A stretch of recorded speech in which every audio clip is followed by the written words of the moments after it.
Bismillahirrahmanirrahim. Assalamualaikum warahmatullahi wabarakatuh. Perkenalkan, nama saya Inur Rafiq dari kelas PTIK 1B. Di sini saya akan mempresentasikan sistem informasi dan teknik informasi.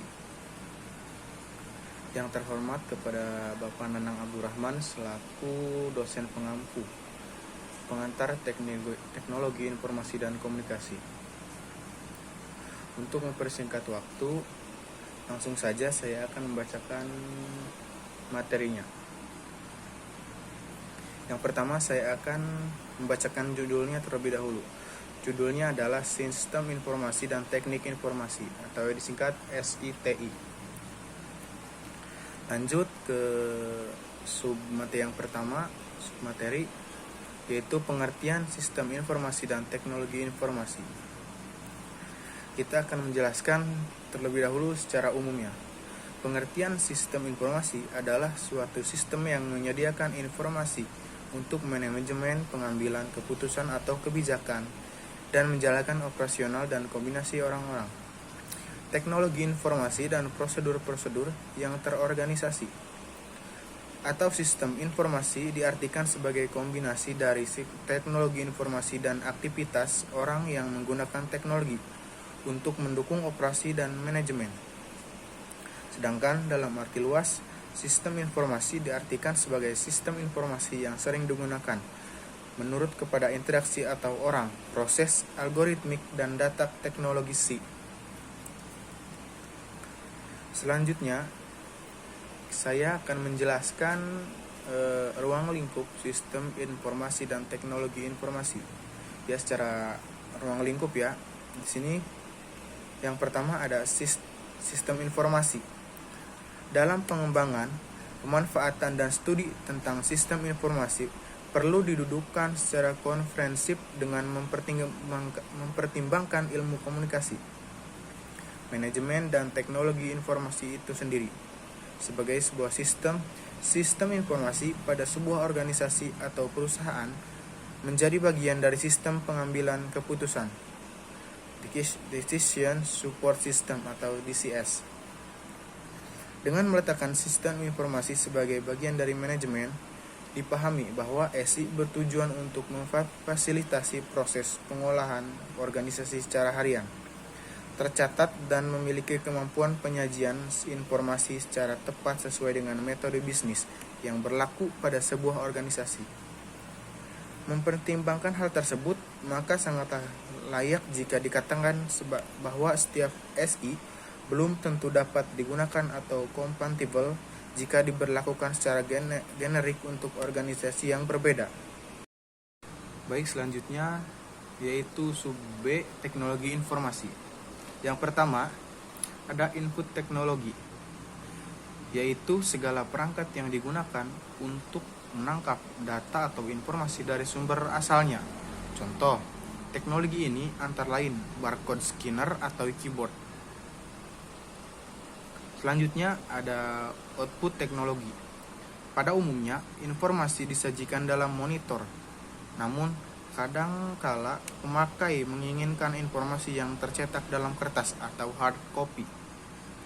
Selanjutnya ada software teknologi, yaitu untuk menciptakan informasi diperlukan perangkat lunak atau seringkali disebut dengan program. Program adalah sekumpulan instruksi yang digunakan untuk mengendalikan perangkat keras komputer. Yang selanjutnya lagi ada storage teknologi, yaitu teknologi penyimpanan menyangkut segala peralatan yang digunakan untuk menyimpan data. Tipe hard disk, disket zip disk merupakan contoh media untuk menyimpan data.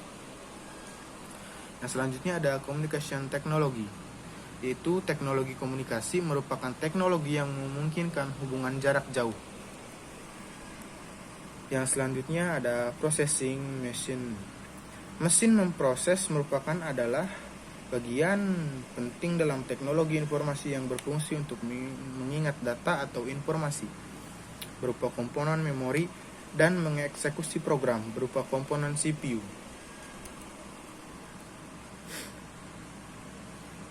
Berlanjut ke sub materi yang ketiga, yaitu peranan sistem informasi dan teknologi informasi dalam kehidupan sehari-hari ataupun dalam berbagai hal lainnya. Yang pertama ada sistem informasi dulu. Sistem informasi memiliki peran yang sangat penting dalam sebuah organisasi atau perusahaan. Sistem informasi memiliki peran dalam menunjang kegiatan bisnis operasional, menunjang manajemen dalam pengambilan keputusan, dan menunjang keunggulan strategis kompetitif. Contohnya di sini ada yang pertama dalam menunjang kegiatan bisnis operasional. Yang kedua, menunjang untuk pengambilan keputusan. Selanjutnya ada teknologi informasi. Penggunaan IT dalam sebuah organisasi sangatlah penting. Untuk menerapkan IT haruslah dilihat karakteristik organisasi tersebut. Apakah dengan IT mampu meningkatkan efisiensi sebuah perusahaan, sehingga dalam penerapan IT dibutuhkan orang yang handal, yang dapat berjalan dengan baik.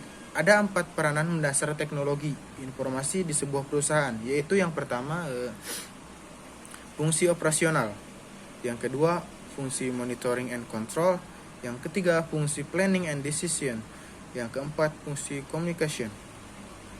Selanjutnya ke submateri yang keempat, yaitu klasifikasi sistem informasi dan teknologi informasi. Baik, yang pertama ada sistem informasi dulu. Yang pertama dari sistem informasi, yaitu yang poin yang pertama ada sistem abstrak dan sistem fisik.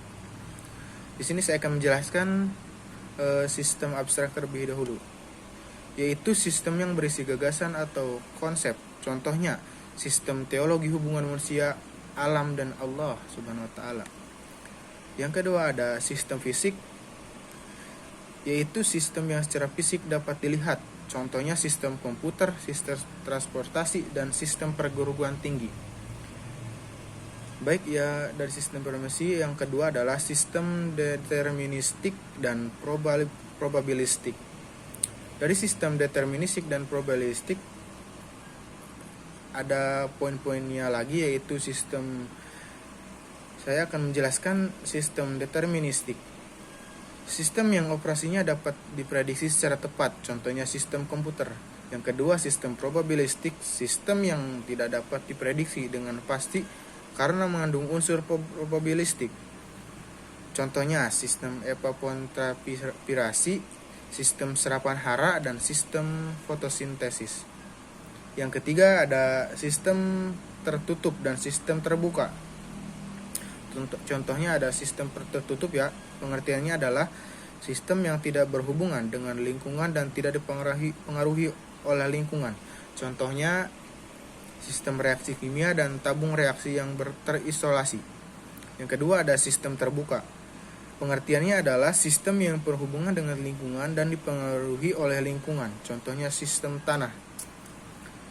Selanjutnya ada sistem terbuka adalah sistem yang berinteraksi dengan lingkungannya. Sistem tertutup adalah sistem yang tidak dihubungkan dengan lingkungannya. Next, sub yang kedua yaitu teknologi informasi.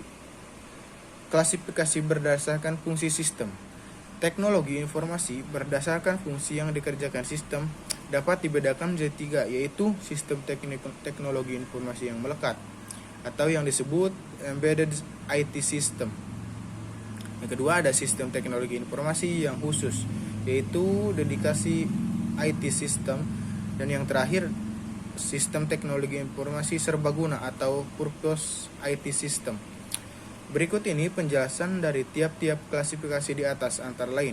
Yang pertama ada embedded IT system adalah sistem teknologi yang melekat pada produk lain, misalnya sistem VCR atau yang disebut video cassette recorder.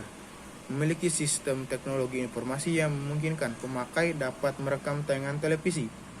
Yang kedua ada dedicated IT system, merupakan sistem teknologi informasi yang dirancang untuk melakukan tugas transaksi keuangan bagi nasabah bank. Yang ketiga ada General Purpose IT, merupakan sistem teknologi informasi yang digunakan untuk melakukan berbagai aktivitas yang bersifat umum. Lanjut yang klasifikasi yang kedua, yaitu klasifikasi berdasarkan ukuran. Teknologi informasi menurut ukurannya dapat dibedakan menjadi 4, yaitu superkomputer, mainframe, workstation, microcomputer, dan microcontroller. Untuk superkomputer merupakan jenis komputer yang memiliki kecepatan proses paling cepat. Biasanya komputer ini digunakan untuk menangani aplikasi yang melibatkan perhitungan kompleks. Selanjutnya ada mainframe, disebut juga komputer besar.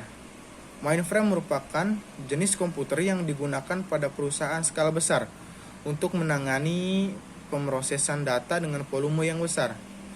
Contoh jenis komputer ini yaitu IBM S atau 390 Parallel Enterprise Server.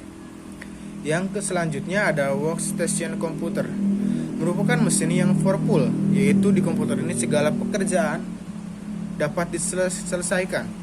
Komputer-komputer ini memiliki kemampuan untuk menyelesaikan aplikasi perhitungan yang rumit. Komputer-komputer ini menggunakan Unix atau beberapa sistem operasi NT. Komputer-komputer ini dilengkapi dengan prosesor SISC yang powerful seperti Digital Alpha atau MIPS. Selanjutnya ada microkomputer, merupakan komputer personal PC. PC biasanya berupa desktop, yaitu komputer yang biasanya digunakan di tempat kerja atau belajar. Contohnya yang sering kita gunakan atau laptop atau komputer ya, yang sering kita gunakan, yang kita rakit gitu. Selanjutnya ada komputer analog.